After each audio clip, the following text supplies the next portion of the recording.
A millionaire sees his pregnant ex-wife standing at his own wedding reception, and the whole room stops cold. He thinks she came to ruin his big day, but the truth hits harder than anything he's ever faced. She whispers that the baby she carries might be his. But that's not even the shocking part. She didn't come for love. She came to warn him. Someone at the wedding is planning to take his fortune, destroy his name, and use the people he loves as bait.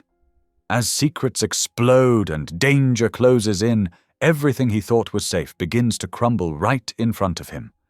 If one moment can destroy a life, can one truth save it? Tell me in the comments where you're watching from right now, and if this story speaks to you, make sure you hit subscribe so you don't miss the next one. The crystal chandeliers cast dancing shadows across the marble floors of the Hale Innovation Center's glass atrium. Soft classical music floated through the air as photographers weaved through clusters of Silicon Valley's elite, their camera flashes adding to the sparkle of champagne glasses and diamond jewelry. Isaac Hale adjusted his ivory bow tie for the 100th time, the silk material of his custom tuxedo suddenly feeling too tight around his neck. He smiled and nodded mechanically as another well-wisher offered congratulations, though he couldn't quite remember their name or position. Was it another board member, a politician from Veronica's circles? The faces had started to blur together hours ago. Such a perfect match, the woman was saying, her red-painted lips curved in a practiced smile. Veronica is absolutely radiant. Thank you, Isaac replied automatically, his eyes scanning the crowded reception. His bride-to-be was holding court near the champagne fountain, her designer white gown catching the light as she laughed with her equally polished bridesmaids. She looked exactly like the society page photo she'd surely become tomorrow, poised, confident, and completely in her element. So why did he feel so empty? If you'll excuse me, he murmured, stepping away from yet another conversation about merger possibilities and political connections. He needed air, just a moment to steady himself before the ceremony. This was what success looked like, he reminded himself. This was the perfect strategic partnership, combining his tech empire with Veronica's political dynasty. It made sense on paper. He reached for a glass of water from a passing server, turning toward the floor-to-ceiling windows that showcased the San Francisco skyline. That's when he saw her, Allison. She stood near the back doors in a simple navy dress that skimmed over her rounded belly, one hand resting protectively over where their child grew. Their child. The thought hit him like a physical blow, making his fingers tighten around the water glass. Time seemed to slow as their eyes met across the crowded atrium. There was no accusation in her gaze, no anger, just a deep sadness, mixed with something urgent that made his chest tighten. She looked softer than he remembered, her honey-brown hair falling in gentle waves around her shoulders instead of the practical ponytail she'd often worn during their marriage. The pregnancy added a glow to her skin that made his throat close up with emotions he thought he'd buried months ago. Isaac! A sharp voice cut through his daze. He turned to find one of Veronica's uncles, a state senator, trying to get his attention. About that campaign contribution we discussed.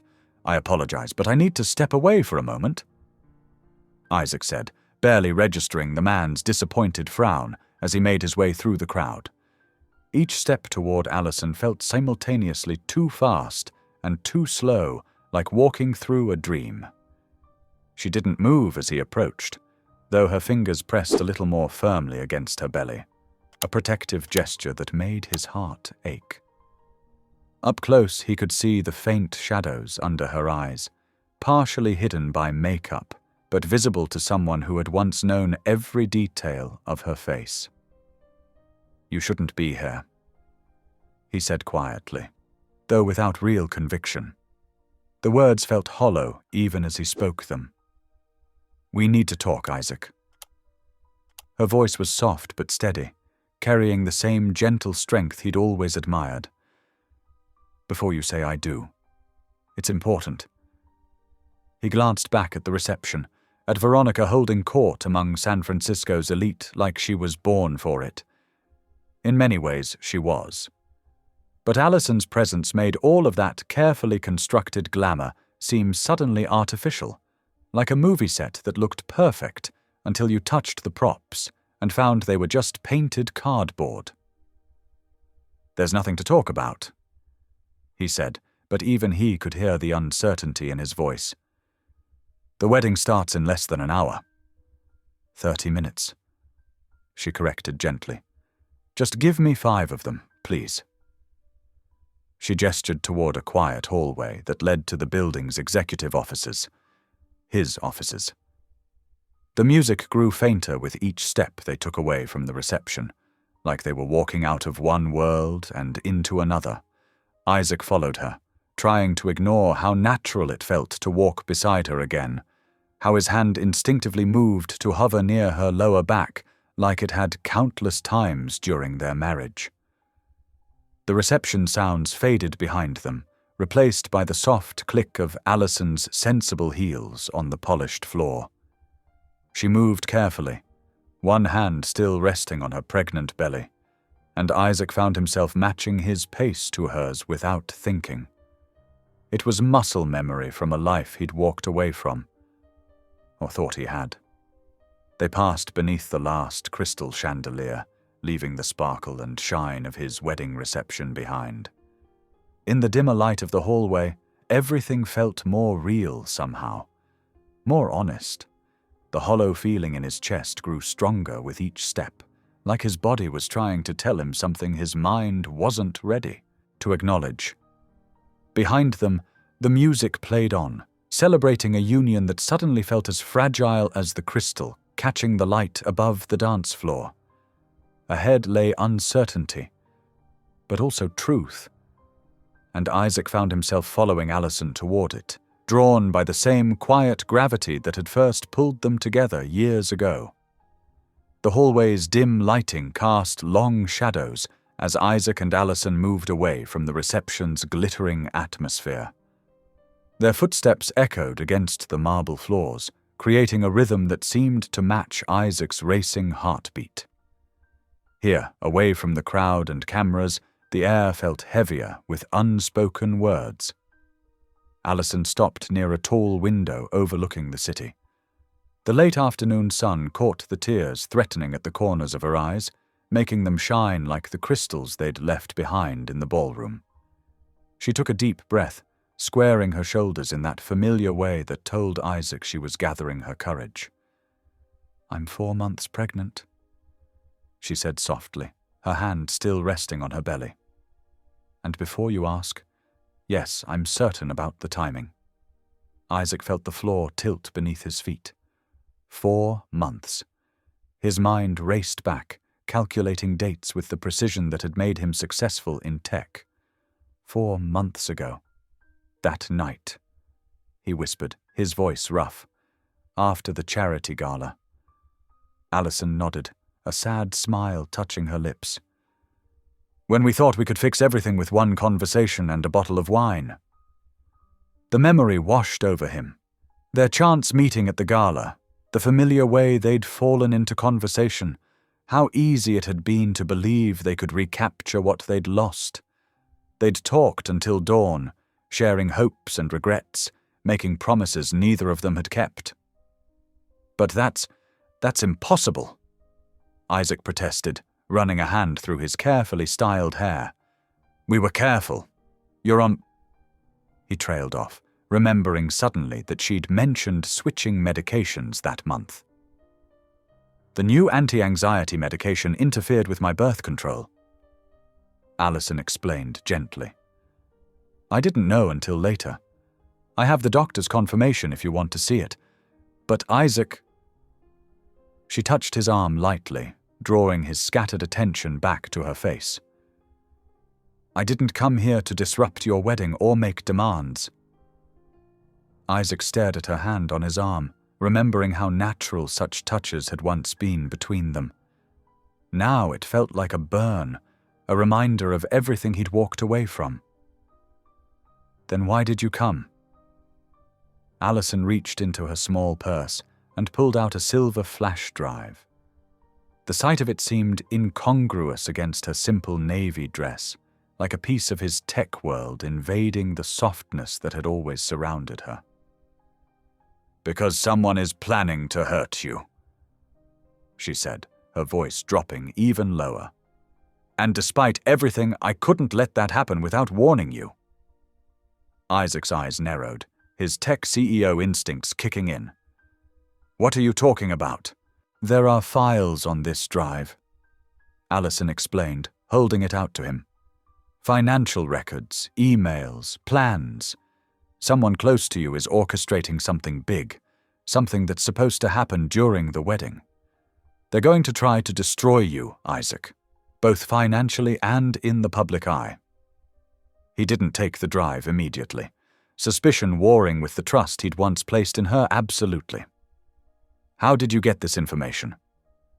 "You know I still work with the domestic violence support group," she said. "One of my clients works as a cleaner in an office building downtown. She found some printed documents in a recycling bin and recognized your name. She brought them to me because—" Allison paused, swallowing hard. "Because she remembered the photo of us on my desk, from before." Isaac's hand moved unconsciously toward the drive, then stopped. "This could be manipulation," he said, more to himself than to her. "You show up here, pregnant, with mysterious evidence of a conspiracy." "You're right," Allison agreed, surprising him. "It could be.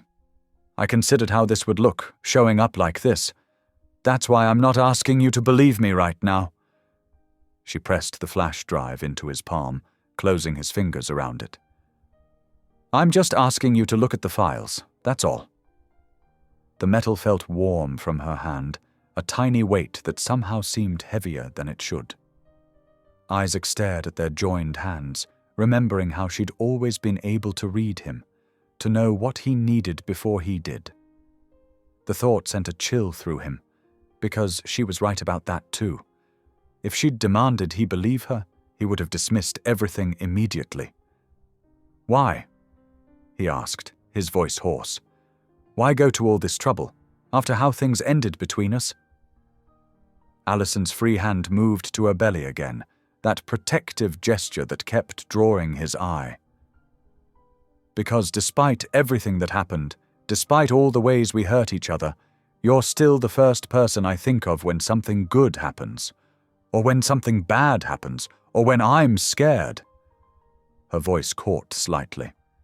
"And I'm scared now, Isaac, not just for you, but for what might happen to everyone who depends on you if this plan succeeds." Before Isaac could respond, his phone buzzed in his pocket. He pulled it out to find a message from Veronica. "Where are you? The photographer wants pictures with my family. Don't keep them waiting."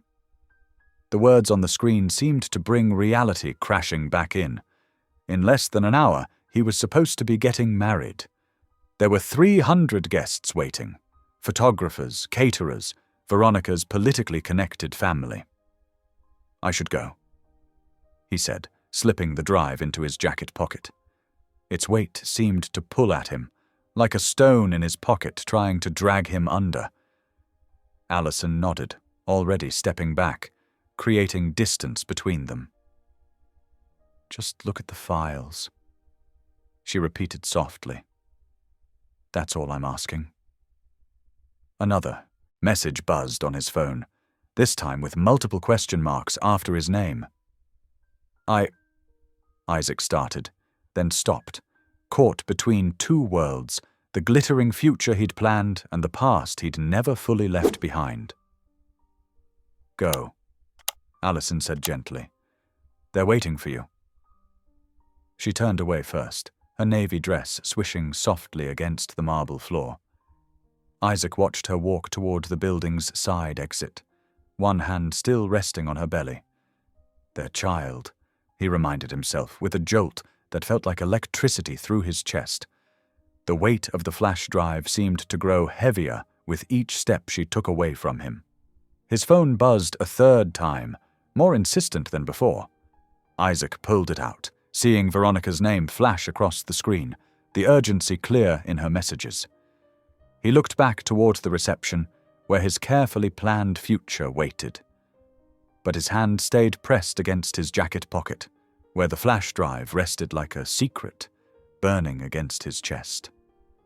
Isaac's footsteps echoed through the empty hallway as he hurried toward his private office.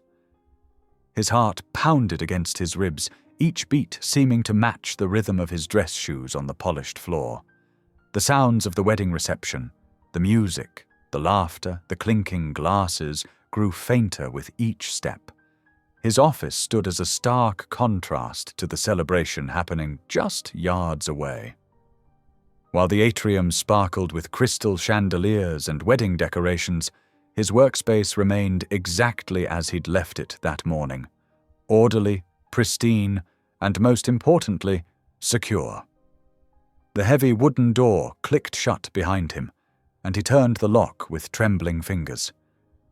For a moment, he just stood there, leaning against the door. The flash drive felt like it was burning a hole in his pocket. Part of him wanted to dismiss everything Allison had said, to walk back to the reception and proceed with the carefully orchestrated wedding as planned. But he couldn't shake the earnestness in her eyes, the gentle way she'd asked him to simply look.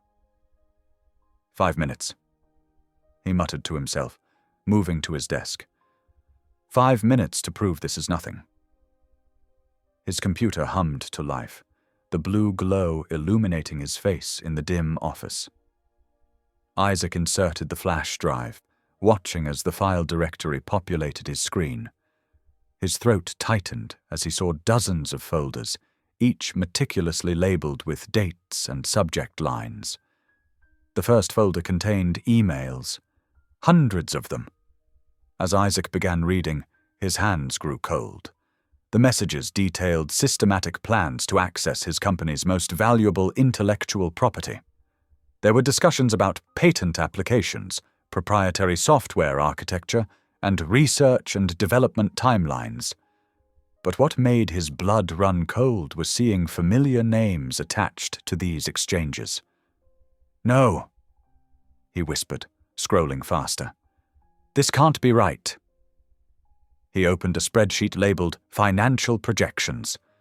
The document laid out a detailed timeline for systematically draining his company's assets, disguised as legitimate business expenses and investments. The precision of the plan was chilling. Someone with intimate knowledge of his company's operations had crafted this. His phone buzzed again. Another message from Veronica. He ignored it. Instead, he clicked on a video file. The footage was grainy but clear enough. Security camera footage from what he recognized as the lobby of his biggest competitor's corporate headquarters. The timestamp showed a date from 3 weeks ago. His breath caught as he watched Veronica walk into frame, dressed in one of her signature designer suits. She shook hands with James Martinez, CEO of Rival Tech Solutions, before they disappeared into an elevator together.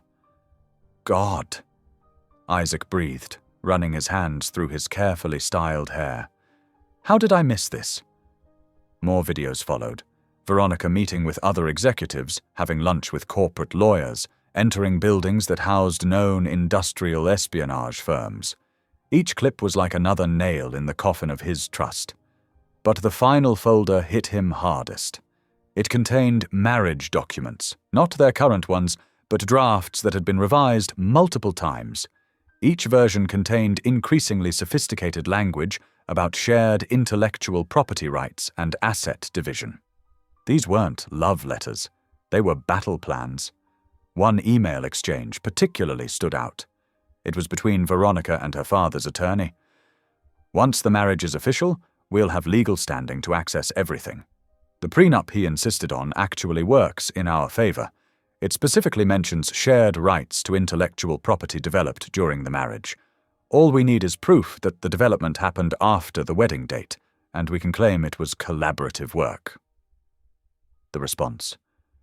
Brilliant strategy, V. Your father would be proud. This will make the hostile takeover much cleaner.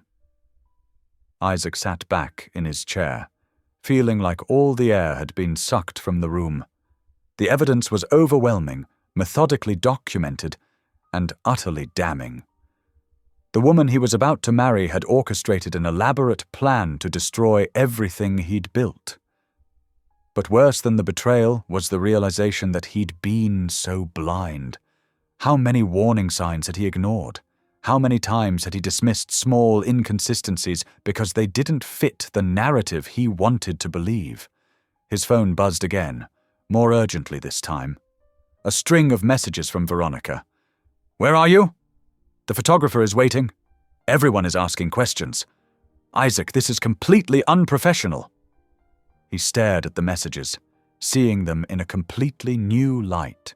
Every word seemed calculated now, designed to manipulate and control. And in less than 30 minutes, he was supposed to stand before hundreds of people and pledge his life to this woman. The thought made him physically ill. But beyond his own fate, he thought about his employees, hundreds of people who depended on his company for their livelihoods. He thought about the projects they were developing, innovations that could genuinely help people. All of it would be destroyed if he went through with this wedding. And then there was Allison. Allison who had come to warn him despite everything that had happened between them. Allison who was carrying their child. Allison who had always seen through his defenses to the truth of things. Isaac closed the laptop with shaking hands. The weight of what he'd discovered pressed down on him like a physical force. In trying to secure his future, he'd nearly handed everything over to someone who meant to destroy it all. And now he had mere minutes to decide how to stop it. His phone buzzed one final time, a message from his best man. 10 minutes until you need to be in position at the altar. Where are you? The countdown was on. In his mind, he could picture the scene in the atrium. Hundreds of guests seated, photographers poised, Veronica probably fixing her veil one last time. All the pieces of a perfect society wedding, ready to become a perfect trap. The elevator ride back to the reception floor felt like descending into a dream, or perhaps a nightmare. Isaac's heart pounded against his ribs as the numbers ticked down. Everything looked different now, tainted by what he'd discovered. The polished chrome of the elevator walls, the subtle music playing overhead, even the expensive silk of his ivory tuxedo. It all seemed like props in an elaborate deception.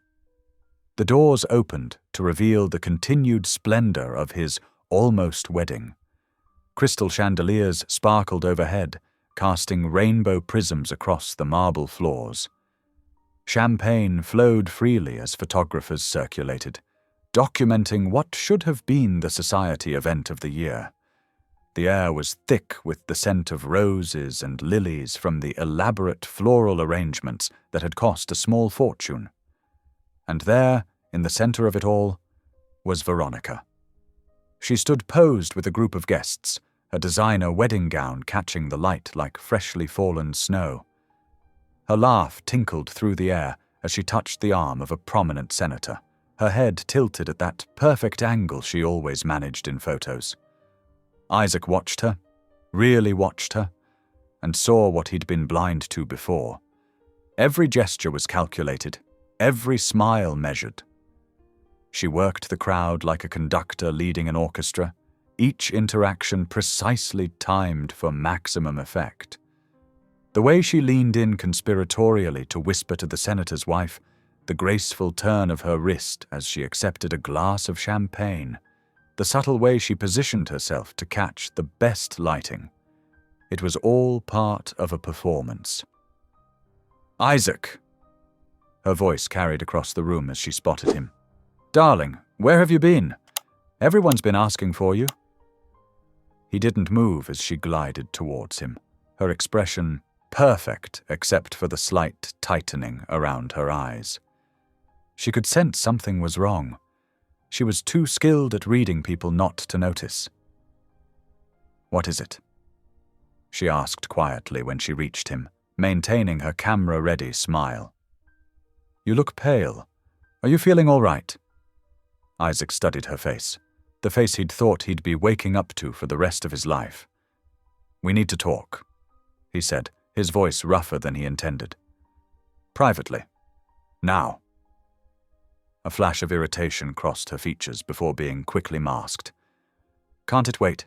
The ceremony is about to start, and the photographer wants some last-minute shots with the wedding party." "No." The word came out firm, final. "It can't wait." She stared at him for a long moment, calculation visible behind her eyes. Then she turned to the nearest guests with a practiced laugh. "Would you excuse us? Pre-wedding jitters, you know how it is." Isaac led her away from the crowd, past the rows of white chairs decorated with silk ribbons toward the ceremonial aisle. The floral arch loomed ahead of them, thousands of white roses and orchids woven together to create a backdrop for what should have been their perfect moment.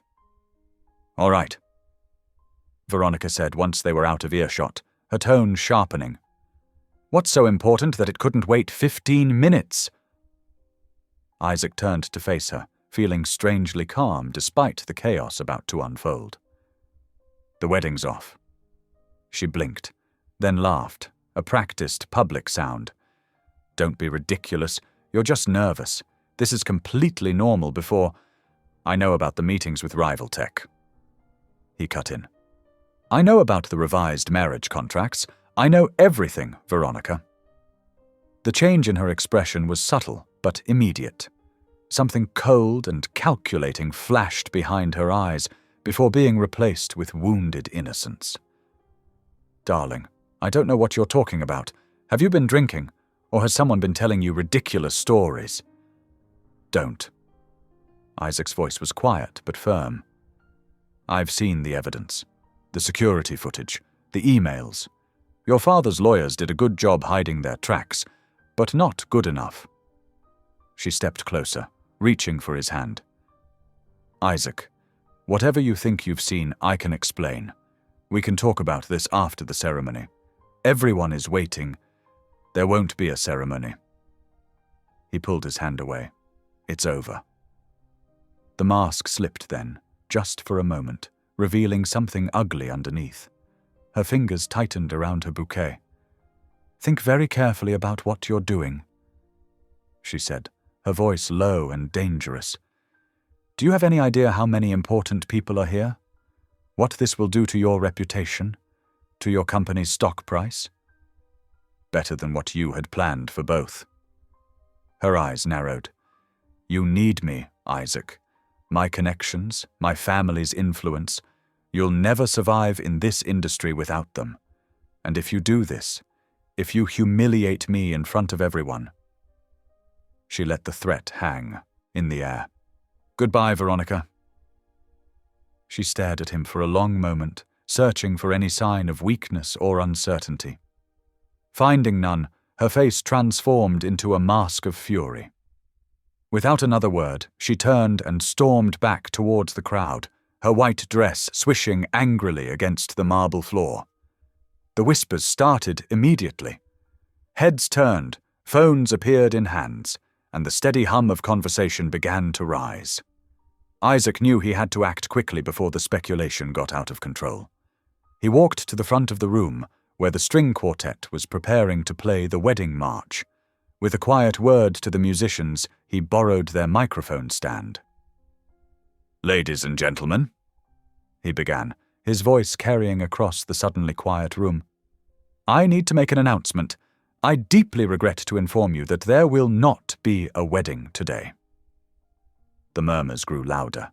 He saw phones recording, saw the shock on faces, saw Veronica's father rising from his seat with thunderous expression. "I sincerely apologize for any inconvenience this has caused. Please enjoy the refreshments, and thank you for your understanding during this difficult moment." As the whispers erupted into full conversations, Isaac caught movement from the corner of his eye. Allison had stepped forward from where she'd been standing near a pillar, her navy dress making her seem like an island of calm in the sea of chaos. Her face was filled with gentle understanding, even as she watched his carefully constructed world crumble around him. Their eyes met across the room, and in that moment, Isaac felt something he hadn't experienced in a long time. Hope. Not the artificial kind that came with corporate success or social status, but real, genuine hope for something authentic and true. The sound of breaking glass cut through the air. Veronica had thrown her champagne flute against a wall. As security discreetly moved to contain the situation, Isaac remained rooted in place, watching as his almost wedding dissolved into carefully controlled chaos. The late evening air carried the scent of jasmine from the courtyard gardens as Isaac and Allison stepped outside the Hale Innovation Center. The valet circle, with its elegant fountain centerpiece, provided a quiet refuge from the dispersing reception inside. Behind them, the glass doors still vibrated with muffled conversations and the sounds of an event ending far differently than planned. Isaac loosened his bow tie, letting it hang undone around his neck. "I need to hear everything again," he said quietly. "From the beginning." Allison nodded, wrapping her arms around herself against the cool breeze. Her navy dress caught the light from the garden lamps, making the fabric shimmer softly. "It's bigger than just Veronica," she began, her voice heavy with concern. "She's working with someone inside your company, someone high up enough to access everything." Isaac's shoulders tensed. "Who?" "I don't know their name, but it has to be someone in senior leadership. The information they're sharing is too detailed, too internal to come from anywhere else." A sleek black car pulled up to collect departing guests, its headlights sweeping across them momentarily. Isaac waited until it pulled away before speaking again. "Tell me how you found out. All of it." Allison took a deep breath, one hand unconsciously moving to rest on her stomach. 3 weeks ago, I was working late at the community center. One of my former clients came in, extremely upset. She works as part of the cleaning crew at the Metropolitan Club, where Veronica holds her charity meetings. Isaac said, the pieces starting to click together.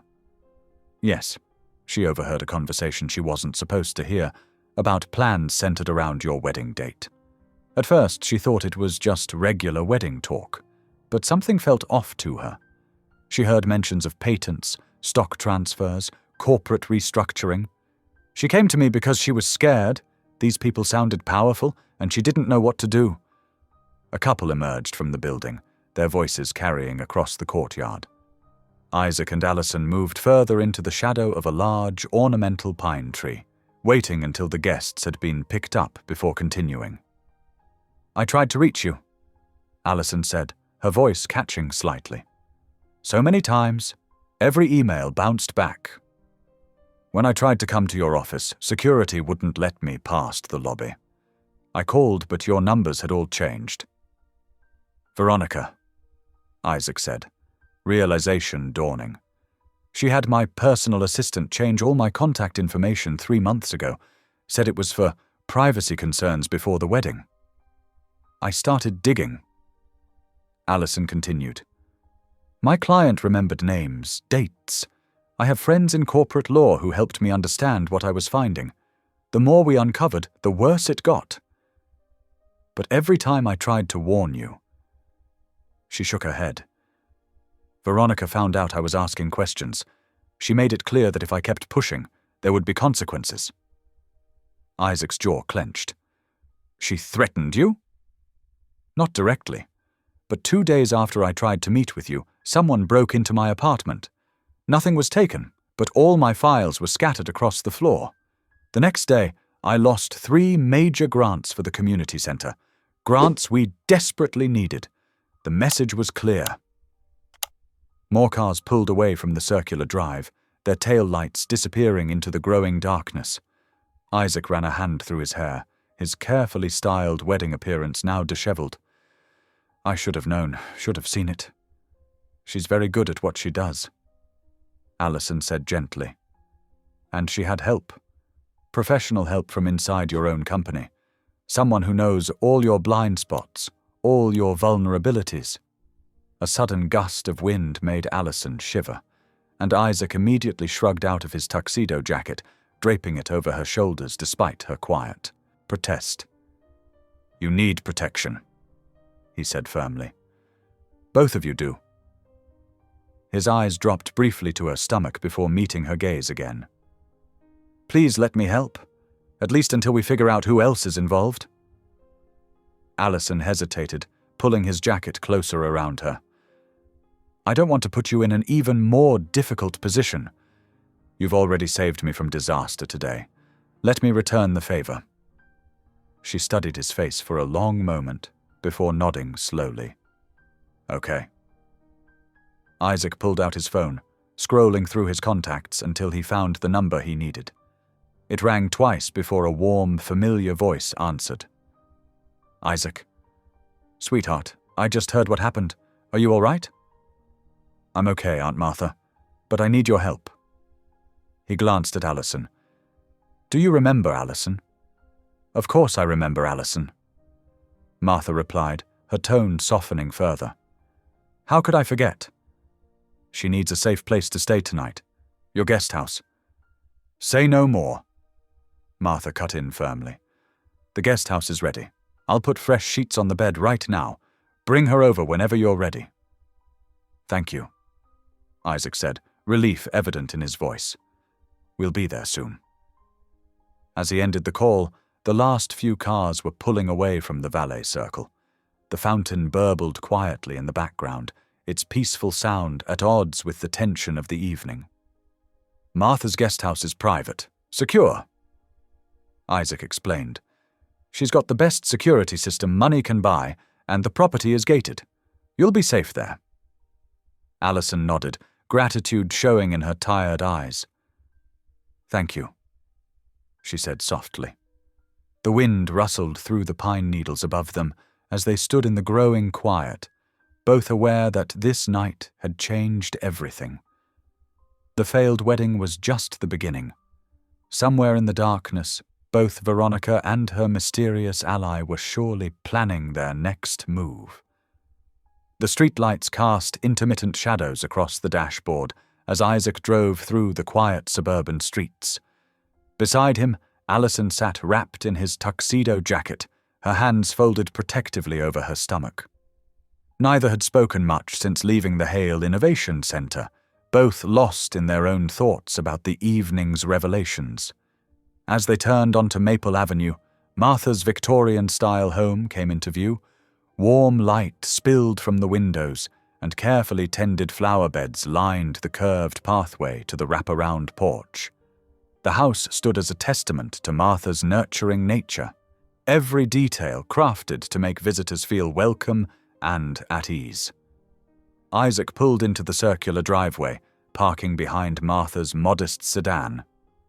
Here we are, he said softly, turning off the engine. Aunt Martha's haven. Before they could reach the front steps, the door swung open. Martha stood in the entrance, her silver hair pulled back in a neat bun, wearing a floral housecoat and a concerned expression. Come in, she urged, ushering them inside. You both look exhausted. Interior of Martha's home felt like stepping into a warm embrace. Handmade quilts draped over comfortable furniture, and family photos lined the walls. Generations of Hales smiling from wooden frames. The air carried the lingering scent of fresh-baked cookies and lavender. Sit down, dear, Martha said to Allison, guiding her to an overstuffed armchair. I'll make us some chamomile tea. It's good for settling nerves and perfectly safe for the baby. Allison's eyes widened slightly. How did you... Martha's smile was gentle. I may be getting older, but my eyes still work just fine. And I remember that protective way of holding yourself. I did the same thing when I was expecting Isaac's father. As Martha disappeared into the kitchen, Isaac settled onto the couch across from Allison. His eyes were drawn to a photo on the side table. Himself and Allison on their wedding day, both laughing as they fed each other cake. Martha had never taken it down, even after the divorce. "Here we are," Martha announced, returning with a tray holding 3 steaming mugs and a plate of shortbread cookies. "Now, why don't you tell me what's really going on?" Over the next hour they explained everything: the conspiracy, the threats, the evidence on the flash drive. Martha listened intently, her expression growing more concerned with each detail. "The guest house is ready whenever you need it, Allison," she said firmly. "It's got its own alarm system, and I had motion sensor lights installed last month. No one will get near you without us knowing." "Thank you," Allison replied softly. "I can't tell you how much this means to me." A comfortable silence fell as they sipped their tea. Martha's grandfather clock ticked steadily in the corner, marking the passing minutes.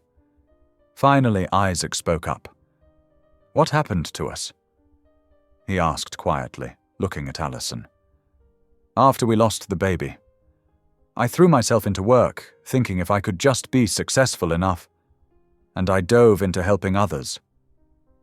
Allison finished. "The community center became my refuge.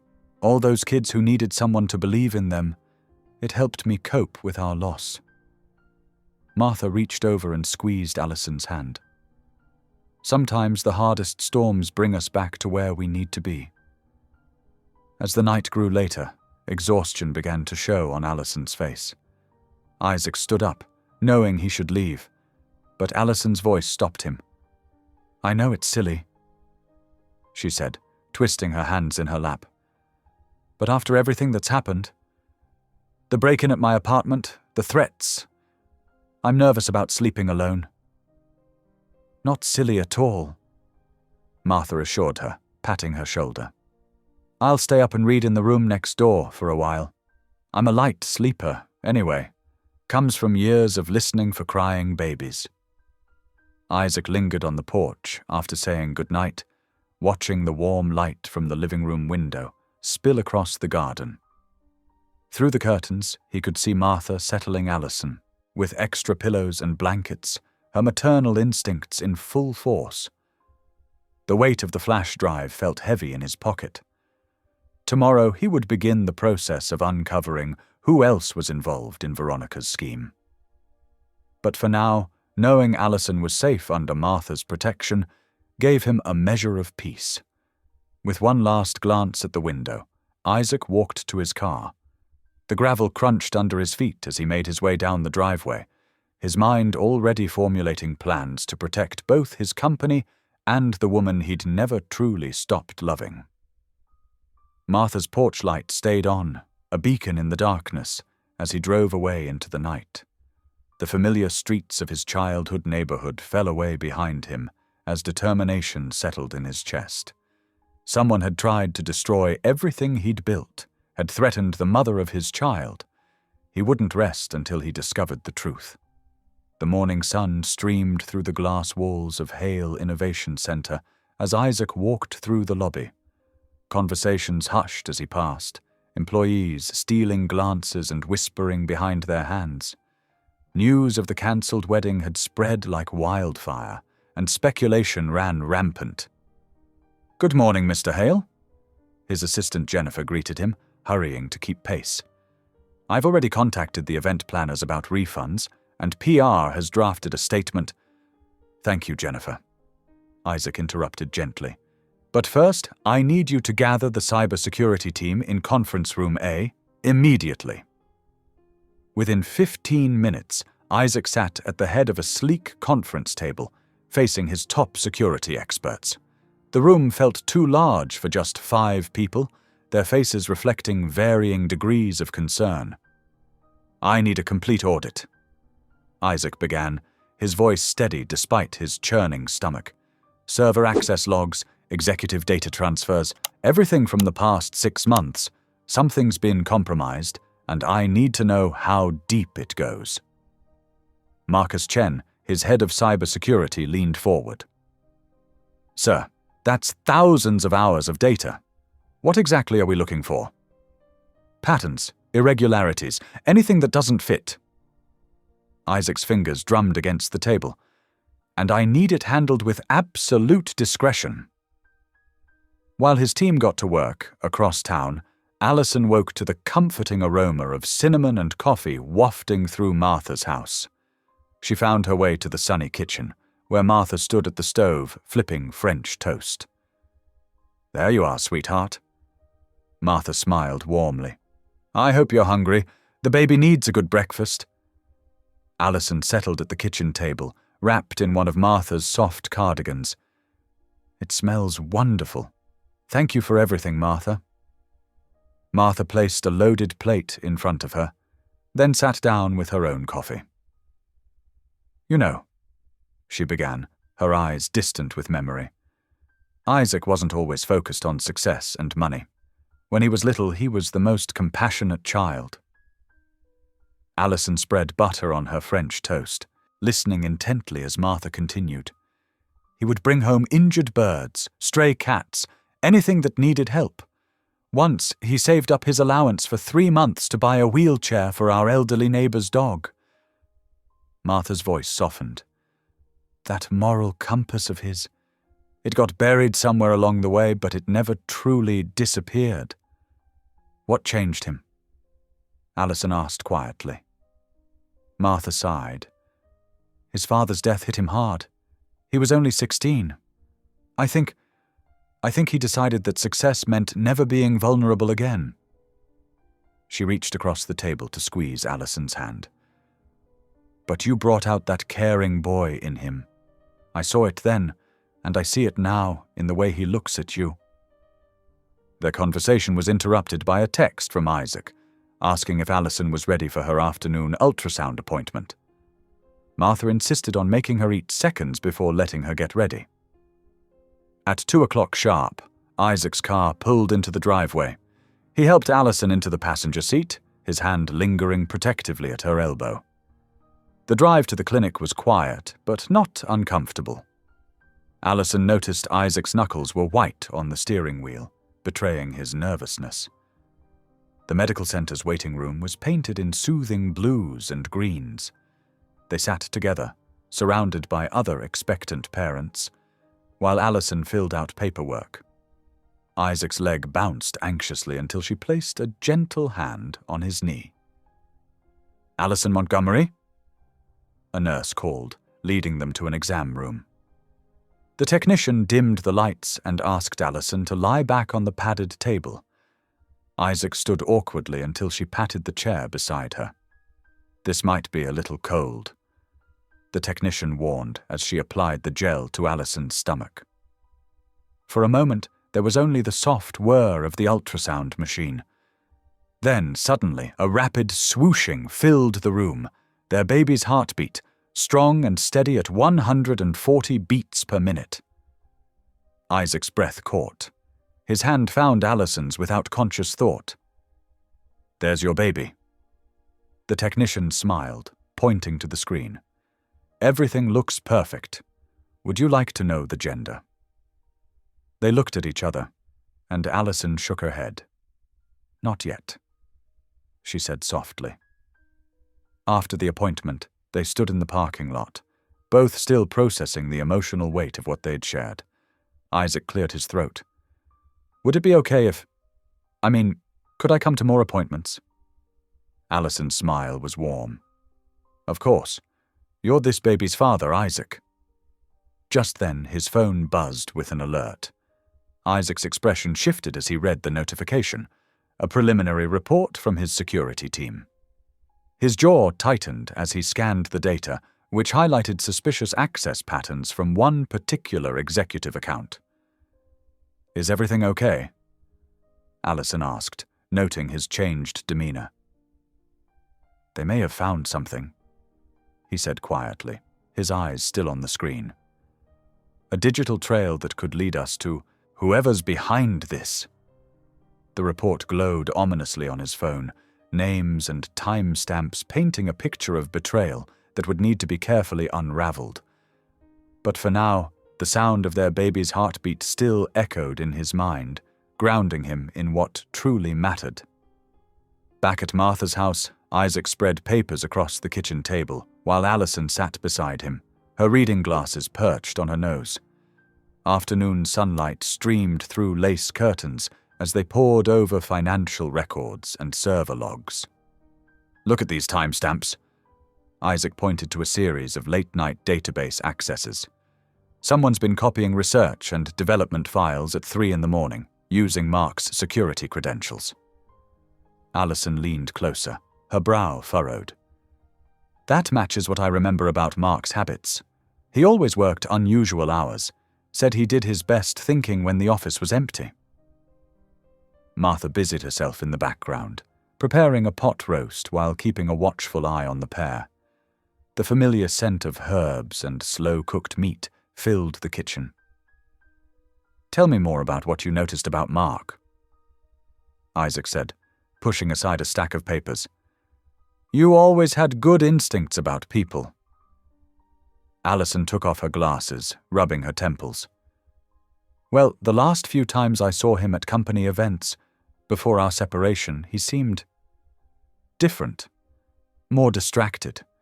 He kept checking his phone, stepping away for private calls. And Sarah—" "His wife?" Isaac prompted. "Yes. She mentioned they were meeting with specialists at Mayo Clinic. The experimental treatments weren't covered by insurance." Allison's voice softened with compassion. The costs were astronomical. Isaac ran his hands through his hair, a gesture of frustration Allison remembered well. "But why wouldn't he just come to me? I would have helped them." "Sometimes pride makes people do desperate things," Martha interjected gently, wiping her hands on her apron. "Especially men who've always been the provider, the protector."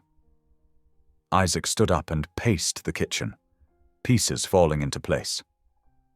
"The timing fits. 6 months ago, Mark started pushing hard for that merger with Vertex Technologies, said it would strengthen our market position." He shook his head. "But Vertex is exactly who would benefit most from our intellectual property." "The same company Veronica was meeting with," Allison added quietly. The afternoon light shifted to golden evening as they continued working. Martha's presence provided a sense of stability, a quiet humming and the sounds of cooking a comforting backdrop to their investigation. "Here," Allison said suddenly, pointing to a spreadsheet. "These offshore transfers, they're all in increments of $50,000, small enough to avoid immediate suspicion, but they add up to millions." Isaac leaned over her shoulder, their faces close. "Good catch. And the receiving account—" He typed rapidly on his laptop. "It's registered to a shell company in the Cayman Islands." The oven timer chimed, and Martha began setting the table, shooing away their protests when they offered to help. Soon, the kitchen table was cleared of papers and replaced with steaming plates of pot roast, roasted vegetables, and fresh rolls. "Sit, both of you," Martha insisted. "You need proper food and a moment's peace." The familiar routine of passing dishes and sharing a meal brought back memories. Isaac found himself watching Allison as she talked with Martha about the baby, noting how her hands still moved in the same animated way when she spoke. "Remember those Sunday dinners we used to have?" Martha asked, passing the butter. "Every week, like clockwork." "Until work got too busy," Isaac admitted, regret coloring his voice. "Life has a way of showing us what really matters," Martha said wisely. "Sometimes we just need to pay attention to the signs." After dinner, Isaac helped Martha clear the dishes while Allison rested on the porch swing, watching the sunset paint the sky in shades of pink and orange. When Isaac joined her, the evening air was cool and sweet with the scent of Martha's rose garden. "I'll walk you to your room," he offered, as darkness settled in. They climbed the stairs in comfortable silence, pausing at the guest room door. Allison turned to face him, her expression uncertain in the dim hallway light. "Isaac," she began softly, "what happened to us? We used to tell each other everything." He leaned against the door frame, his shoulders heavy with remembered pain. "After we lost the baby, I didn't know how to handle your grief and mine.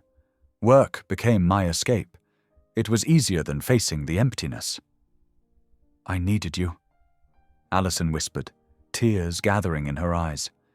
"But every time I reached for you, you were gone." "I know." Isaac's voice was rough with emotion. "I thought if I worked harder, made more money, somehow it would fix things. But I was just running away." Allison wiped her eyes.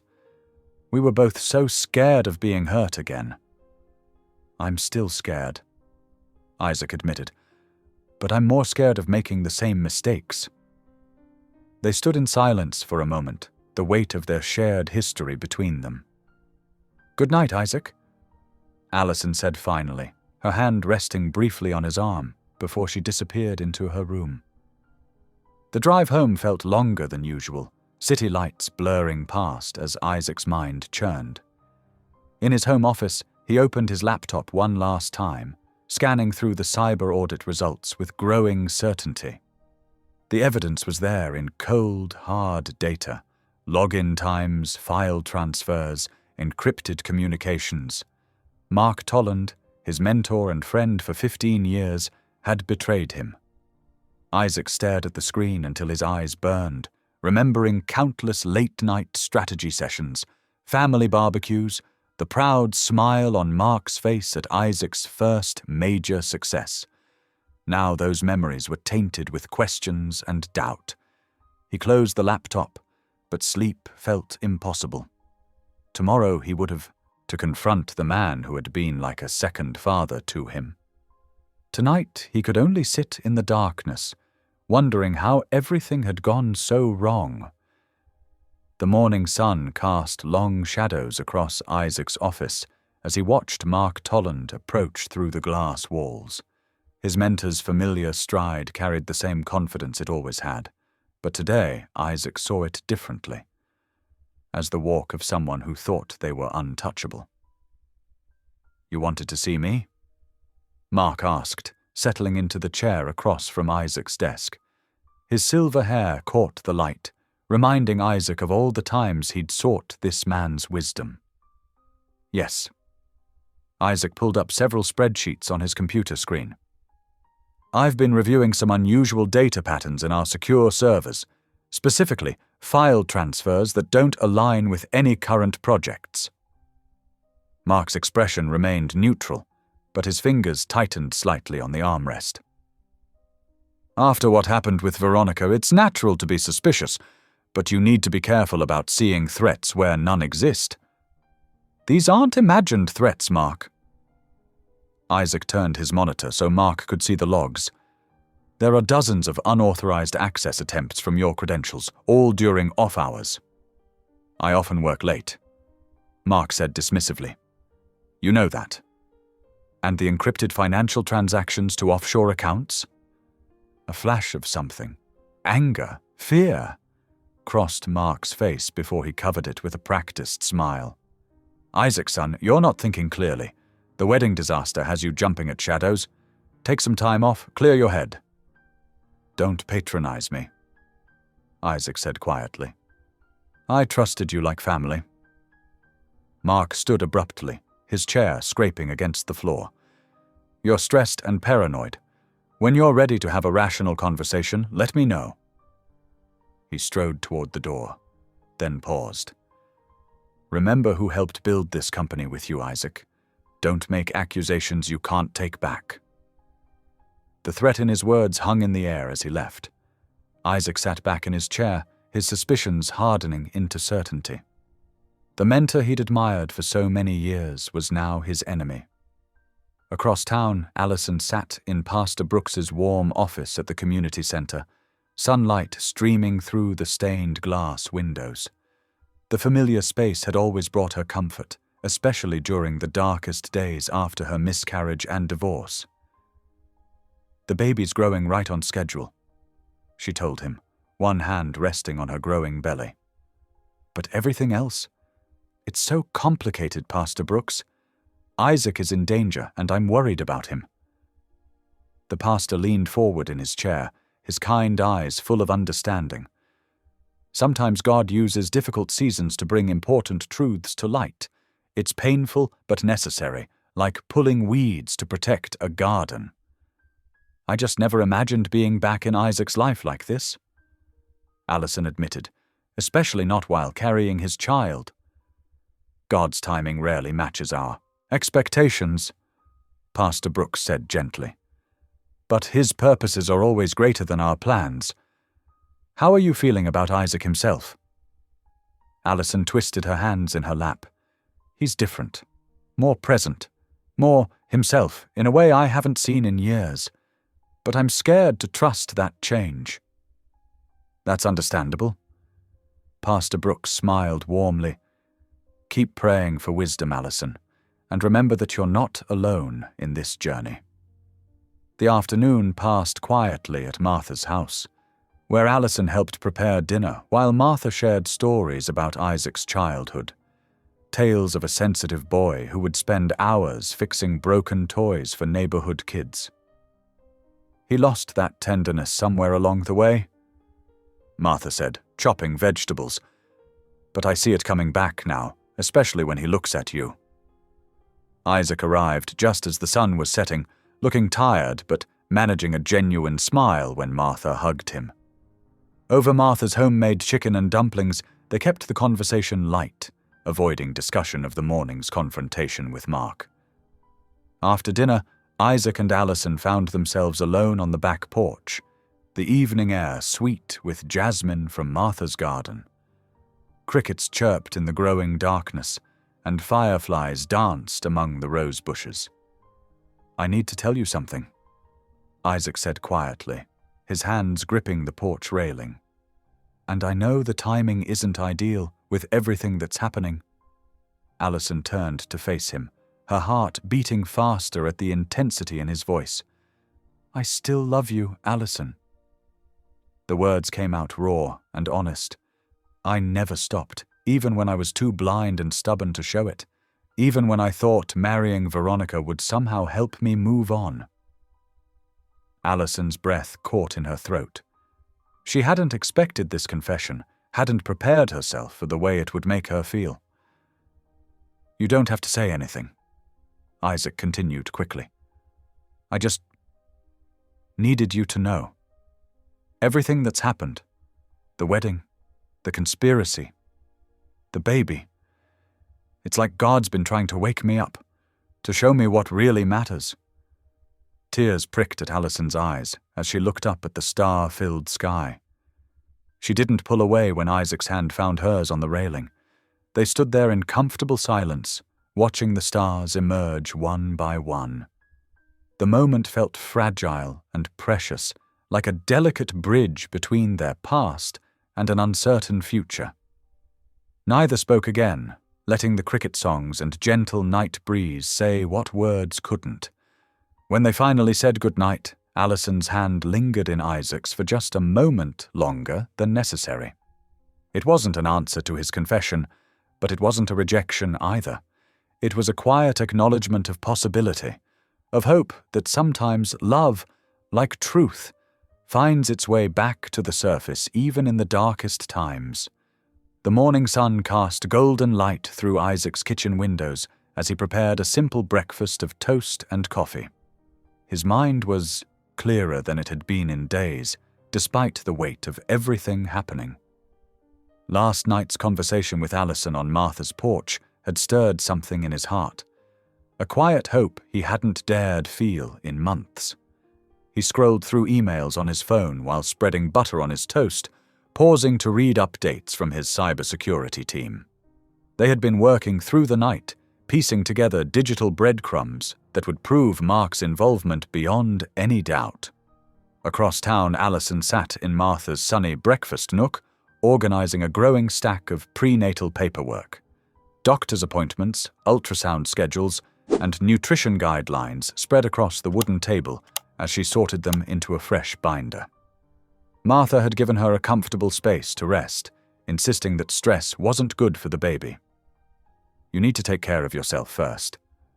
Martha reminded her, setting down a cup of chamomile tea. Everything else will fall into place. Allison smiled gratefully, one hand absently rubbing her growing belly. I know. It's just hard not to worry about Isaac and everything that's happening at his company. That boy's stronger than he looks, Martha assured her, and smarter too. He'll figure this out. At his office, Isaac sat surrounded by multiple computer screens, each displaying different pieces of the investigation. The forensic team had recovered deleted files, tracked suspicious network activity, and mapped out a timeline of betrayal that made his stomach turn. Look at this.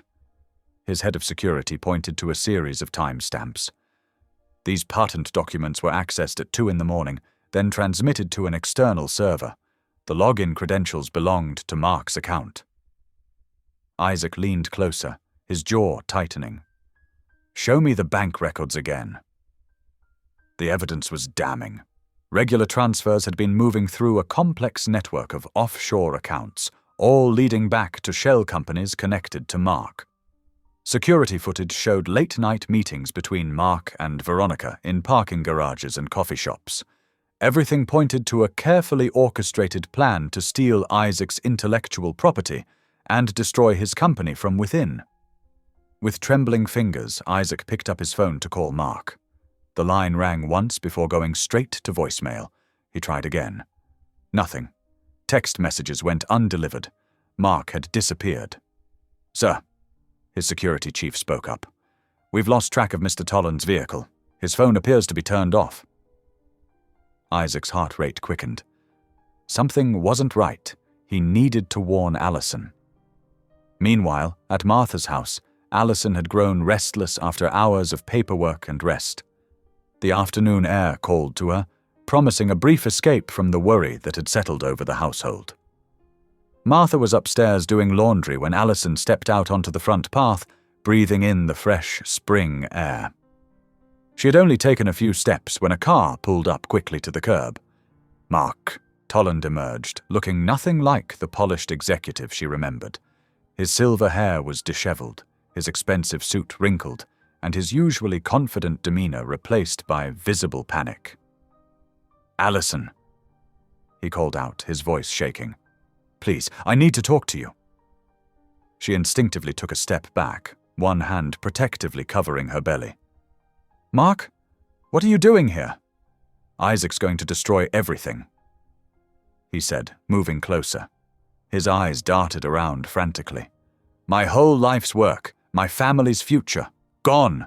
I need to explain before it's too late. You should talk to Isaac directly, Allison suggested carefully, noting how his hands trembled. I'm sure if you're honest with him— No, Mark interrupted. He won't listen now, but he trusts you. You can help me make him understand. Please come with me, just for a little while. Allison glanced back at Martha's house, weighing her options. Mark had always been kind to her during her marriage to Isaac. She'd seen him play with his grandchildren, donate generously to charity, support his wife through cancer treatments. Whatever he'd done, she sensed genuine desperation in his plea. I don't think that's a good idea, she said gently.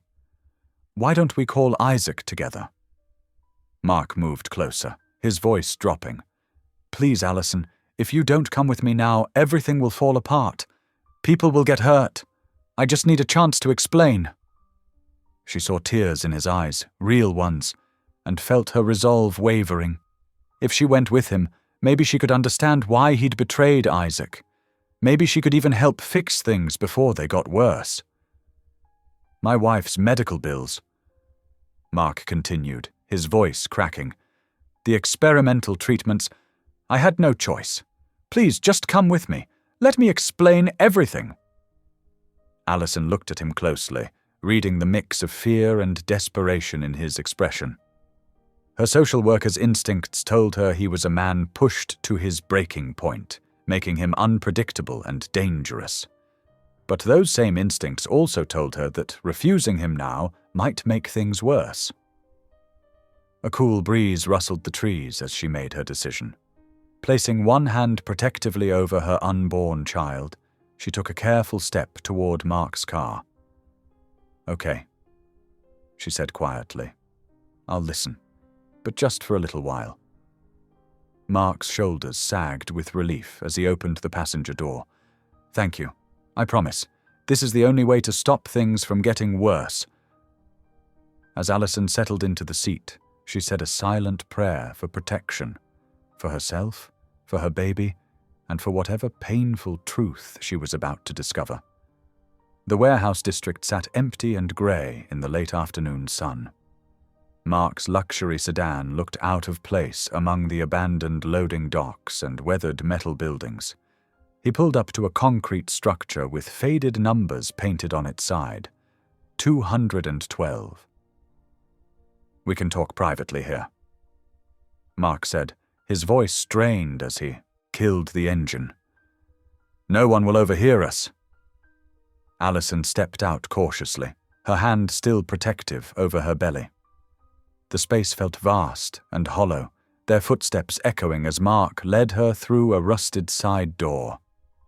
Dust motes danced in the weak sunlight filtering through grimy high windows. Empty pallets and forgotten machinery cast long shadows across the concrete floor. "I need you to understand," Mark began, pacing nervously.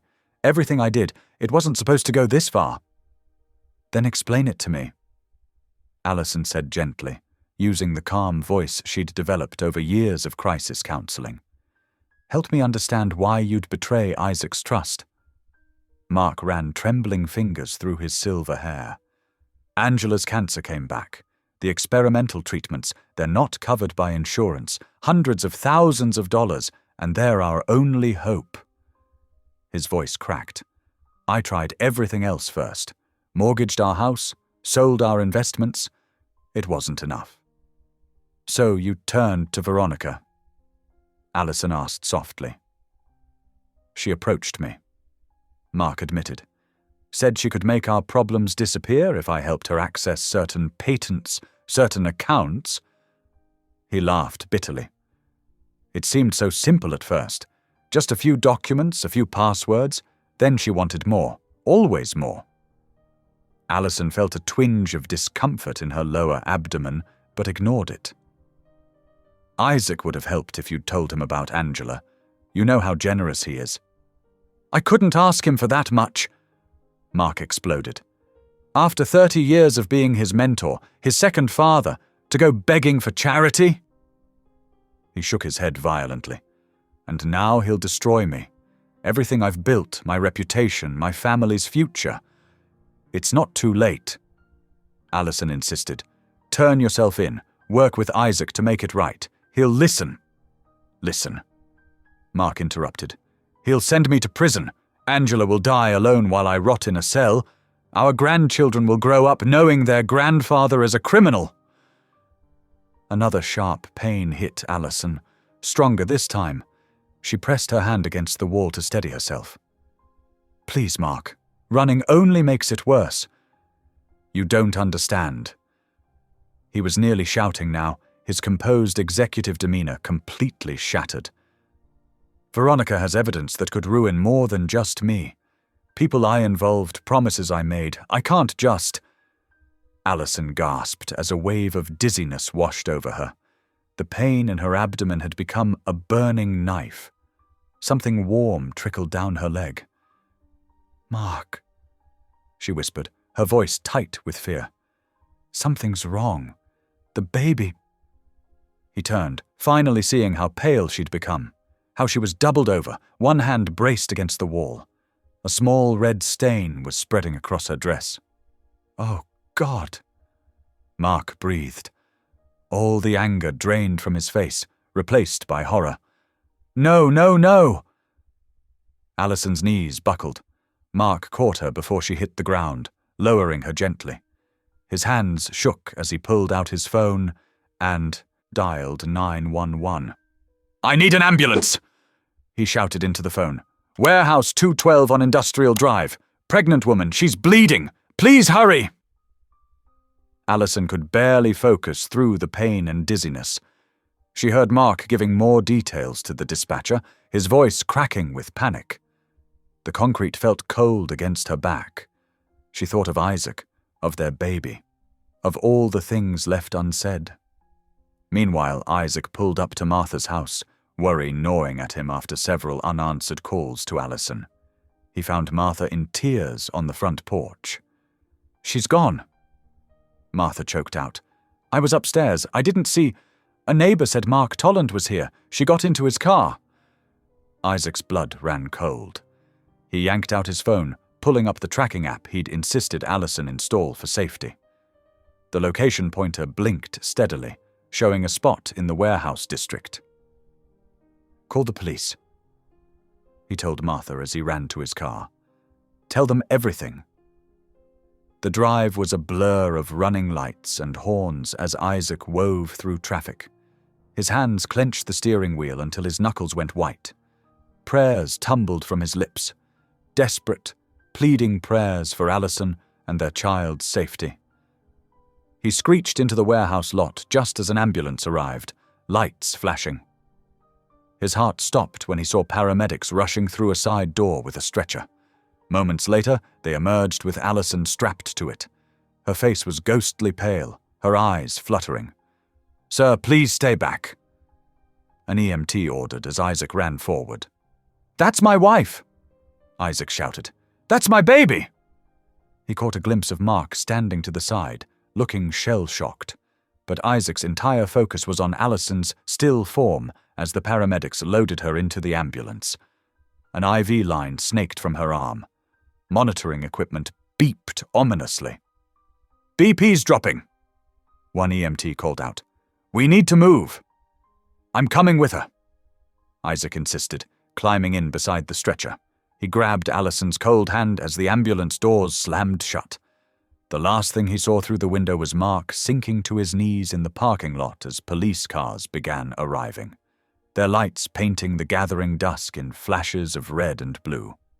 Isaac's BMW hugged the ambulance's tail through the darkening city streets, his hands gripping the steering wheel so tightly his knuckles had gone bone white. Every time the ambulance's sirens wailed through an intersection, his heart clenched with fresh fear.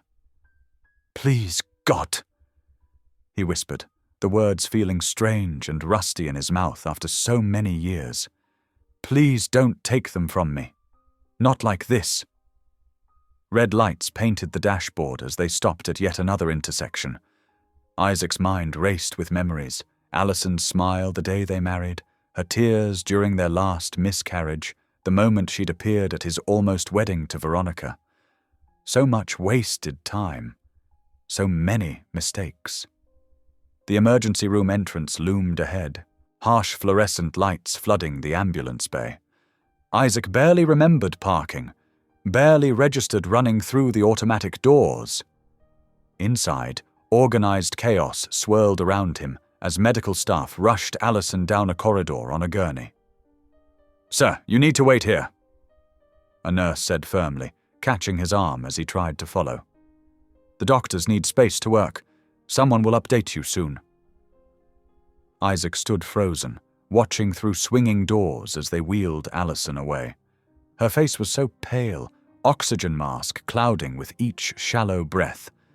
Monitors beeped warnings he didn't understand, but that made the medical team move faster. "Surgery," he heard someone say. "Contact obstetrics stat." He sank into an uncomfortable waiting room chair, head falling into his hands.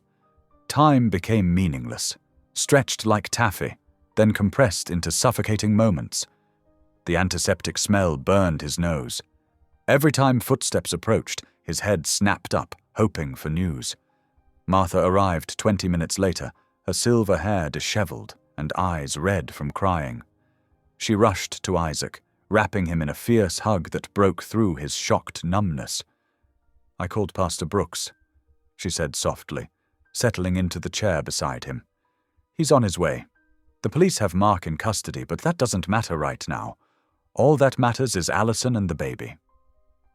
Isaac nodded mechanically, unable to form words. Martha's steady presence anchored him as minutes crawled by. She prayed quietly beside him, one hand rubbing slow circles on his back like she had when he was a child. Pastor Brooks arrived just as Isaac was about to explode from the waiting. The older man's calm demeanor and gentle eyes provided an immediate sense of stability in the sterile chaos of the emergency ward. "Isaac," Pastor Brooks said warmly, taking the seat on his other side. "Martha filled me in. We're here with you, son. You're not alone in this." Something in the pastor's fatherly tone cracked Isaac's careful control. Words began pouring out of him, weighted with grief and guilt. "I pushed her away," he choked out. "After we lost the first baby, I couldn't. I buried myself in work instead of grieving with her. Made her feel so alone. Then I almost married Veronica. God, what was I thinking? Some corporate power match while the only woman I've ever truly loved was carrying my child and trying to save me from disaster." Pastor Brooks listened without judgment, his weathered hand steady on Isaac's shoulder. "The past is past, Isaac. What matters is what you do with this moment forward." "I don't deserve another chance," Isaac whispered. "But please, God, please give me one. Let me make it right." "Would you like to pray together?" Pastor Brooks asked gently. Isaac nodded, surprising himself. The last time he'd properly prayed was at his mother's funeral 15 years ago. Pastor Brooks took his hand, and Martha held his other one, forming a small circle of hope in the sterile waiting room. "Dear Heavenly Father," Pastor Brooks began, his voice low and steady, "we come before you now, lifting up Allison and this precious unborn child into your loving care. Guide the doctor's hands, grant them wisdom and skill beyond measure. Fill Allison with your strength and healing power." Isaac's throat tightened as he listened to the prayer. Tears he'd been holding back began rolling down his cheeks. "Lord," he broke in, voice raw with emotion, "I know I've turned away from you, chosen pride and success over love and faith, but please, please save them. I'll spend every day trying to be worthy of them. I'll put you and family first. Just please don't take them away." They continued praying together, minutes stretching into hours. Nurses came and went. Other families in the waiting room cycled through, some leaving with joy, others with grief. Isaac barely noticed, lost in an endless loop of memories and prayers. The sun had long since set when the surgeon finally appeared, still wearing his surgical cap and mask pulled down around his neck. Isaac shot to his feet, heart hammering against his ribs. Martha and Pastor Brooks stood with him, their steady presence helping him stay upright as the doctor approached with serious eyes. "Mr. Hale?" the surgeon asked, stopping before their small group. He pulled off his surgical cap, revealing graying hair matted with sweat from hours in the operating room. The weight of news yet unspoken hung heavy in the air between them. The surgeon took a deep breath, his expression softening slightly. "Mr. Hale, your wife experienced what we call placental abruption, a separation of the placenta from the uterine wall. It was brought on by extreme stress and elevated blood pressure. We had to perform an emergency procedure to stabilize both mother and child." Isaac swayed slightly, Martha's hand steadying his elbow. "Are they—" He couldn't finish the question. "Both Allison and the baby are stable," the surgeon assured him. "We've managed to stop the bleeding and restore proper blood flow to the placenta. However, she'll need careful monitoring and complete bed rest for the remainder of her pregnancy. Any additional stress could trigger another episode." Relief flooded through Isaac so powerfully his knees nearly buckled. Pastor Brooks murmured a quiet, "Thank you, Lord," beside him. "When can we see her?" Martha asked, her voice trembling. "She's being moved to recovery now. She's still groggy from the anesthesia, but you can visit briefly, 2 at a time, please." Isaac turned to Pastor Brooks, who smiled warmly. "Go," Martha and I will wait here.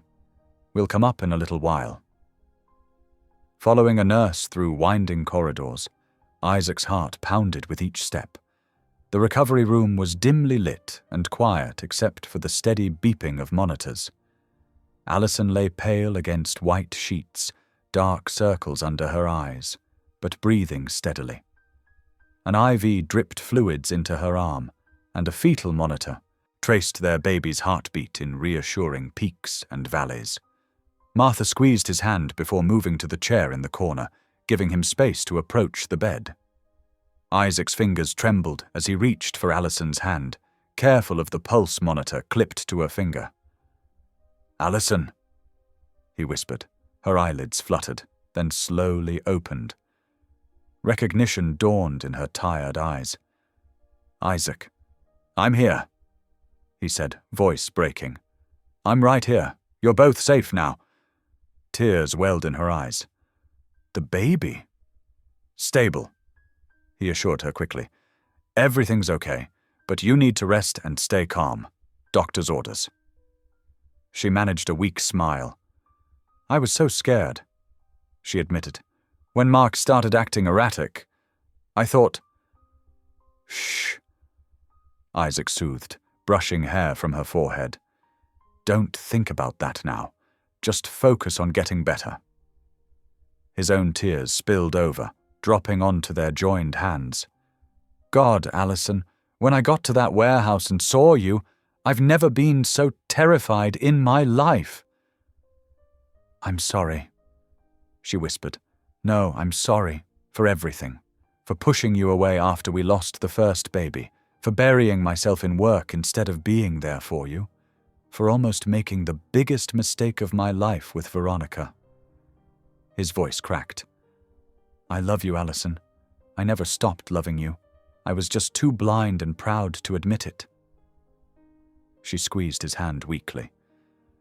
"I was afraid you'd resent me forever. For the miscarriage, for the divorce, for coming back into your life with this baby and all this chaos." "Never," he said firmly. "You saved me from disaster. You were brave enough to face danger to protect me, even after how I treated you." He pressed a gentle kiss to her knuckles. "I don't deserve another chance, but if you'll give me one, I swear I'll spend every day trying to be worthy of you and our child."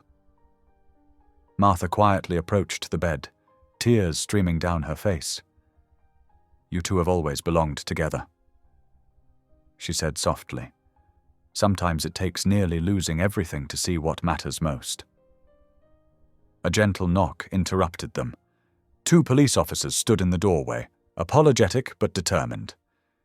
"Mr. Hale, we need to take your statement about today's events, sir." Isaac looked reluctantly at Alison, but she gave him an encouraging nod. "Go. I'm not going anywhere." He followed the officers to a small consultation room where he detailed everything: Mark's betrayal, the corporate espionage, Veronica's involvement, and the events at the warehouse. He spoke without anger or desire for revenge, understanding now how desperation could drive people to terrible choices. "Mark's wife is very ill," he explained. "He needed money for experimental treatments insurance wouldn't cover.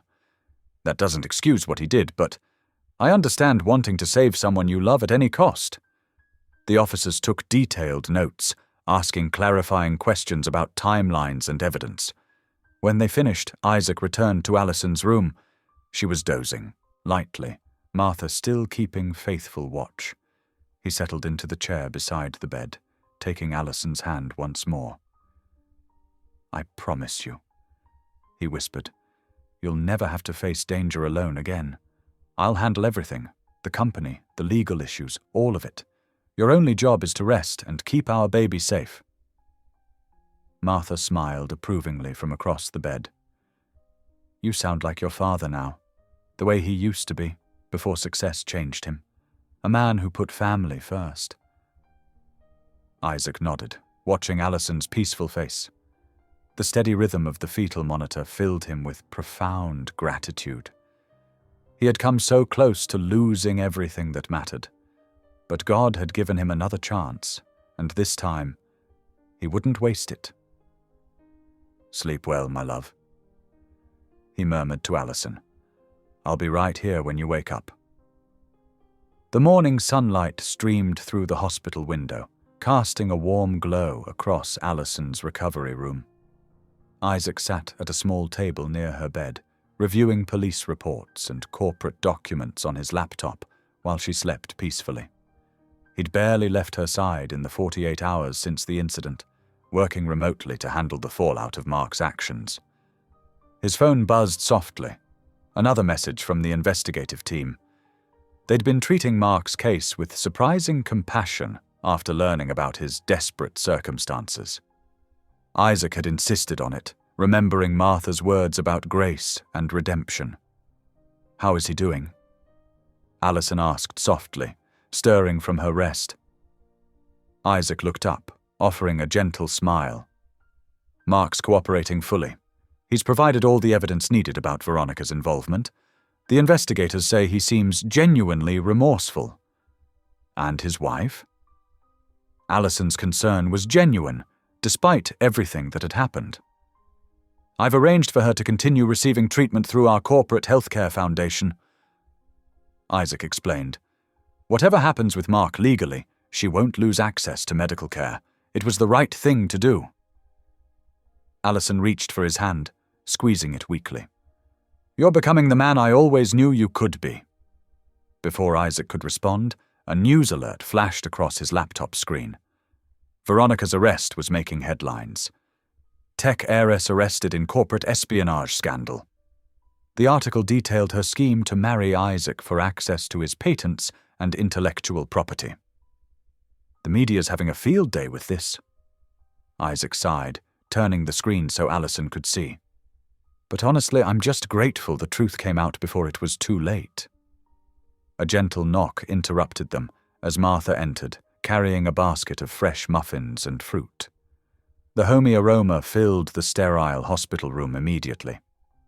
"You two need proper nourishment," she declared, setting up a makeshift breakfast on the bedside table. "Hospital food won't do for my great niece or nephew." Pastor Brooks arrived shortly after, his calm presence bringing peace to the room. He carried a small, devotional book and some magazines for Alison. "How are you feeling today, dear?" he asked, pulling up a chair. "Stronger," Alison replied. "The doctor says the baby's vitals have stabilized completely." "God is good," Pastor Brooks smiled, "and sometimes he uses our trials to bring about beautiful restoration." Throughout the day, Isaac attended to both work and Alison's needs. He helped her walk short distances around the room, read aloud from her favorite books during rest periods, and coordinated with her medical team. When lunch arrived, he replaced the hospital meal with homemade soup Martha had brought. That afternoon, Dr. Chen arrived for Alison's checkup. Isaac held his breath as she reviewed the latest test results and examined the fetal monitor readings. "Everything looks excellent," Dr. Chen announced with a warm smile. "The baby's development is right on track, and your own vital signs have improved significantly. The placental distress has completely resolved." Relief washed over Isaac's face. He'd been carrying so much worry about both Alison and their child. "When can she go home?" he asked. "I'd like to keep her one more night for observation, but barring any changes, she can be discharged tomorrow morning." The doctor made some notes in her chart. "Just remember, minimal stress and plenty of rest for the next few weeks." After Dr. Chen left, Isaac sat on the edge of Alison's bed, taking her hand in his. The good news about their baby's health had crystallized something he'd been feeling all day. "Alison," he began softly, "these past few days have shown me what truly matters in life, when I thought I might lose you both." His voice cracked with emotion. Sliding from the bed to one knee, he kept hold of her hand.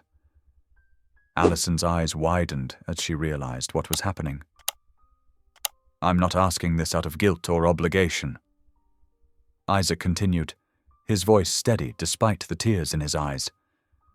"I'm asking because I love you. Completely and unconditionally. Because I want to spend the rest of my life being the husband and father you both deserve." He paused, his heart pounding. "Allison Montgomery, will you marry me? Again?" Tears spilled down Allison's cheeks as she nodded. "Yes," she whispered. "Yes." Isaac carefully gathered her into his arms, mindful of the IV lines and monitors. They held each other, both crying happy tears as Martha and Pastor Brooks watched from the doorway, their own eyes moist with joy. Later that evening, as the sun set over the city skyline, Isaac and Allison sat together on her hospital bed. Their fingers were intertwined as they talked softly about their future, the nursery they would design together, the quiet house they would make their home, the family traditions they would create. "I was thinking," Isaac said, gently rubbing his thumb across her knuckles, "maybe we could convert my home office into the nursery. It has that big bay window where we could put a rocking chair." Allison smiled, leaning her head against his shoulder. "I'd like that. And maybe we could plant a garden in the backyard.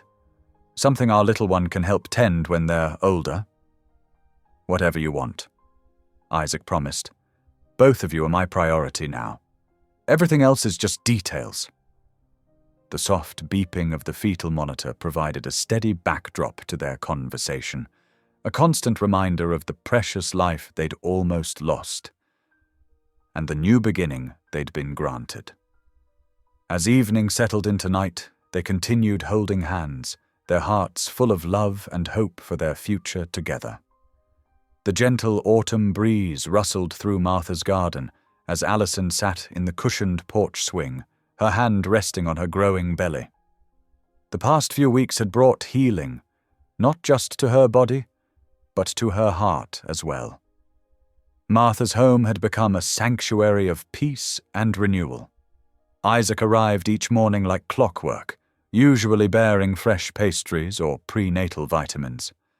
Today, he carried a box of baby clothes they'd ordered together, his face lighting up when he saw Allison on the porch. "How are my two favorite people this morning?" he asked, climbing the steps. "Someone's been doing somersaults since dawn," Allison replied with a tired smile. "I think he's running out of room in there." Martha appeared in the doorway, wiping her hands on her apron. "Then it's a good thing you're both here. Those birthing classes start today, don't they?" They had signed up for evening classes at the local hospital, another step in their careful journey back to each other. Isaac had researched every birthing center within 50 miles before choosing this one, wanting the best care possible for Allison and their son. The days fell into a gentle rhythm. Mornings were spent preparing the nursery at Isaac's house, now their future home. They painted the walls a soft sage green and assembled furniture together, taking breaks when Allison needed rest.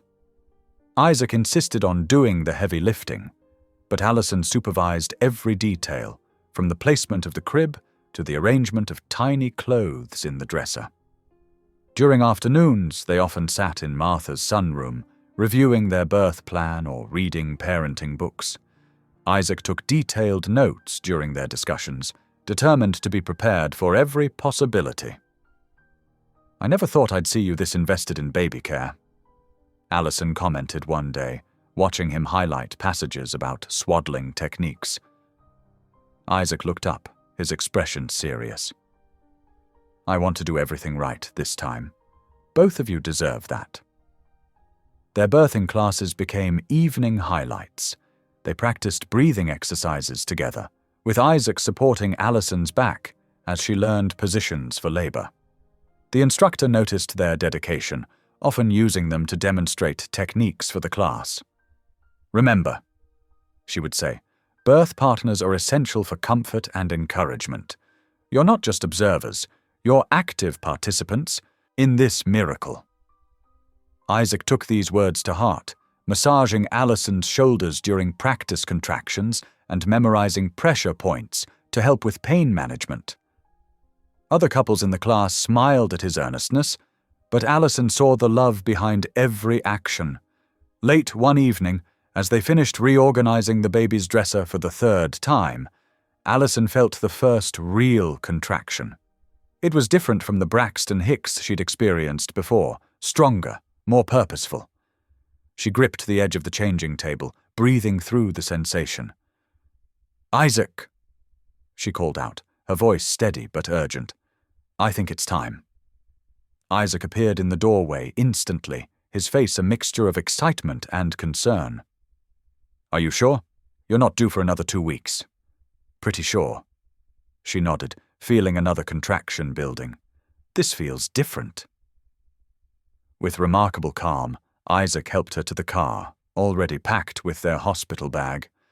He called Martha on the way, his free hand holding Alison's as she worked through each wave of pain. The hospital welcomed them efficiently, checking Alison's progress while Isaac filled out admission forms. The contractions intensified steadily, and Alison found herself grateful for all their preparation. Isaac knew exactly where to apply pressure on her lower back, when to offer ice chips, how to help her find comfortable positions. Hours passed in a blur of motion and intensity. The labor room's soft lighting created a cocoon of intimacy as they worked together through each contraction.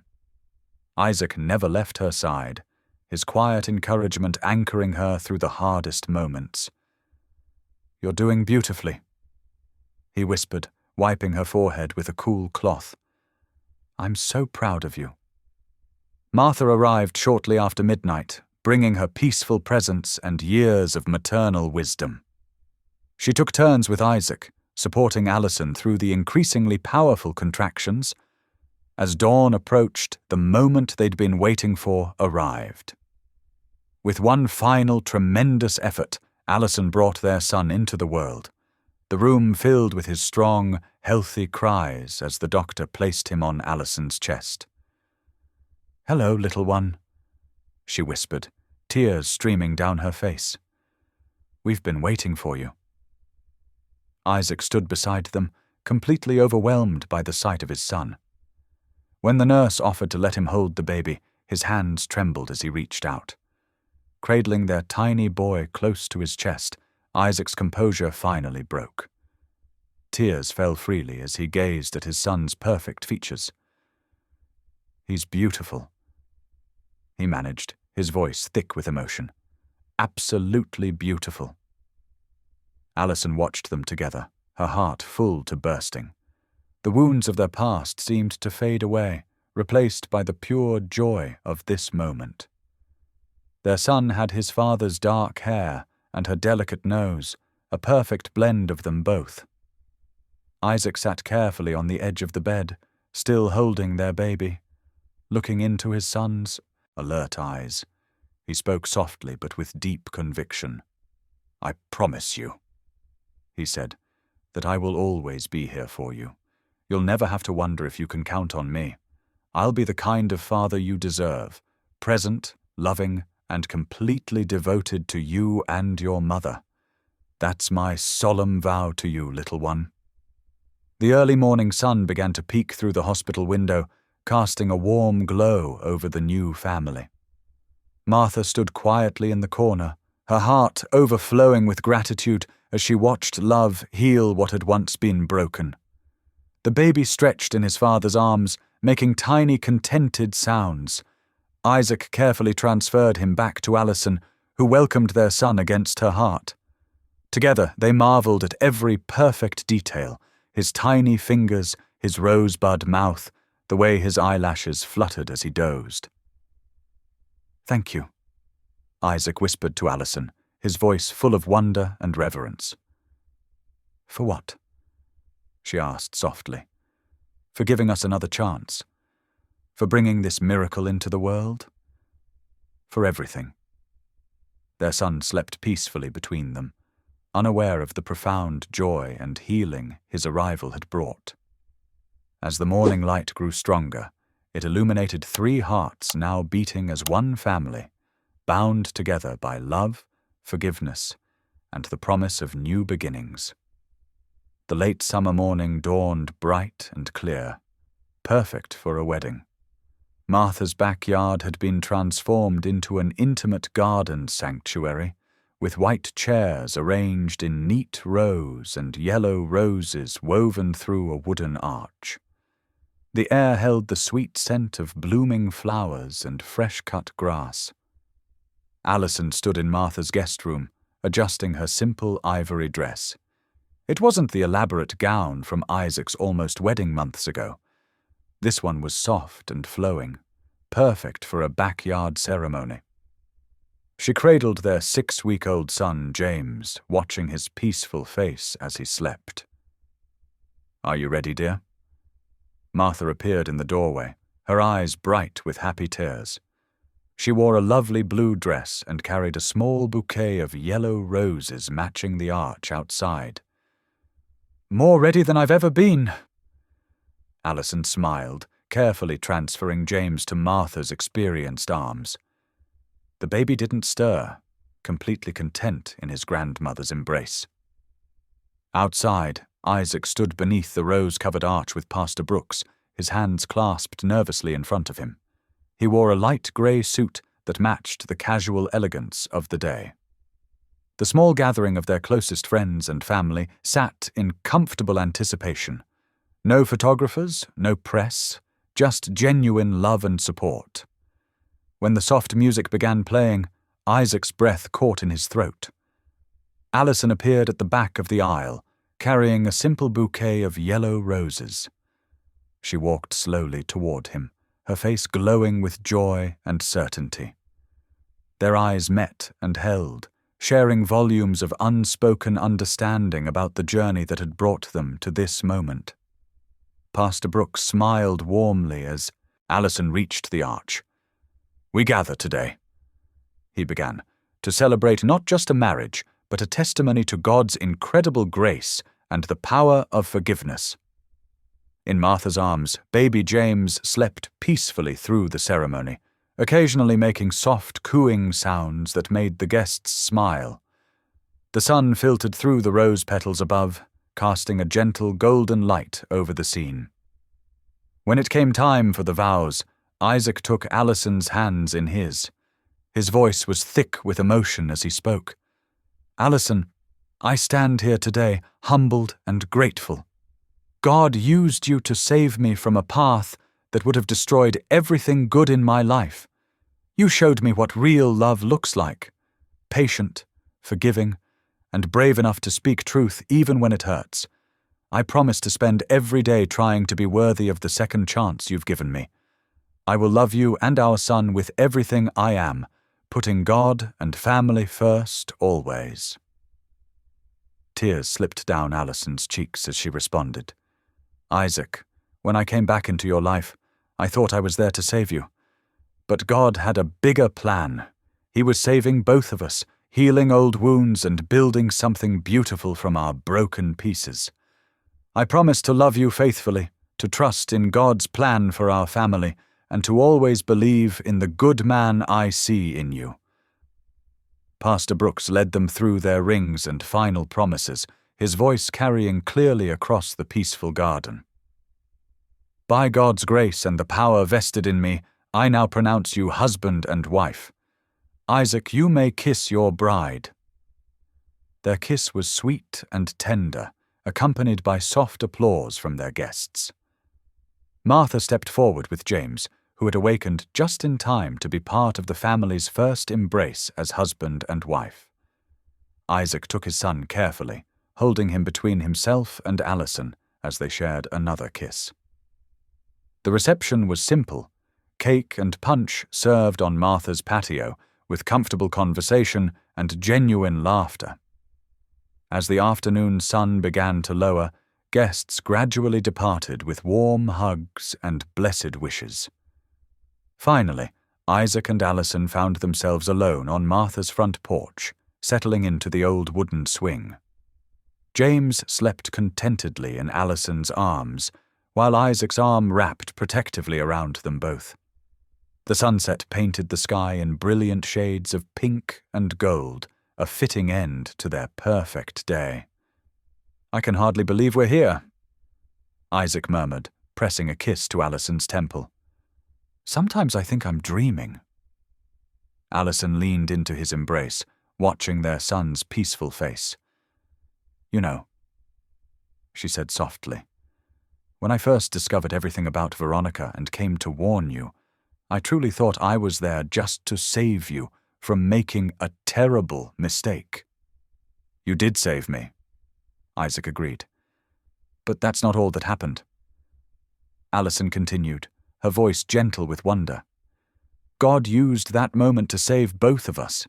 He took our broken past and transformed it into this beautiful family, the one we were always meant to have."